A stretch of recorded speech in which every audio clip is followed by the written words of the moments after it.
tu refuses d'être corrompu, alors tu n'auras rien. Il fut un temps où les valeurs se tenaient droites, comme un phare guidant les âmes égarées. L'intégrité était un serment silencieux, une promesse faite à soi-même de marcher droit, coûte que coûte, même au milieu des tempêtes. Mais aujourd'hui, un poison insidieux ronge ses fondations. Ce poison, c'est la corruption. La corruption ronge nos sociétés comme un cancer.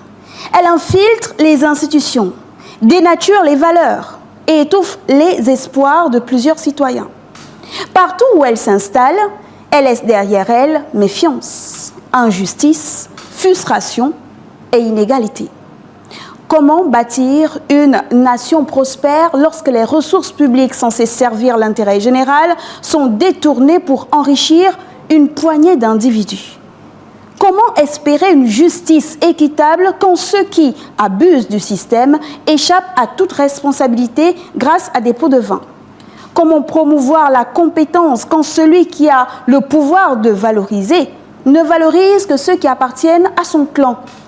La corruption, dans toutes ses formes, détruit le pacte social et mine les fondements même de la gouvernance, c'est-à-dire la transparence, la responsabilité et la confiance entre les citoyens et les dirigeants. Derrière chaque scandale de corruption, il y a des écoles non construites, des hôpitaux sous-équipés, des routes impraticables. Derrière chaque acte de détournement, il y a une mère qui pleure son enfant faute de soins, un étudiant dont l'avenir est compromis, une communauté entière privée de dignité. Refuser la corruption dans un monde où elle est omniprésente, c'est souvent s'exposer à l'isolement, au mépris et, dans certains cas, à l'échec social. Dire non à une offre, à un fonctionnement douteux, à la facilité, à un pot de vin ou un passe-droit, c'est courir le risque d'être mis sur la touche. Dans les sphères professionnelles, cela peut signifier la stagnation de carrière, la perte d'opportunités, la privation de reconnaissance, le harcèlement moral ou encore la marginalisation. Et là, c'est avec beaucoup d'ironie que l'on parlera de vous dans les couloirs. Ah, voilà encore cet individu étrange, ce spécimen rare, celui qui ose refuser de jouer le jeu. Dans un monde où tout se négocie, où tout a un prix, lui, il préfère garder sa conscience tranquille, son intégrité. Quel gâchis! À quoi ça sert une conscience de nos jours, franchement? À quoi ça sert de vouloir faire son travail correctement? Ça ne paye pas les factures, ça ne remplit pas le frigo, et encore moins les poches. Mais vous savez quoi?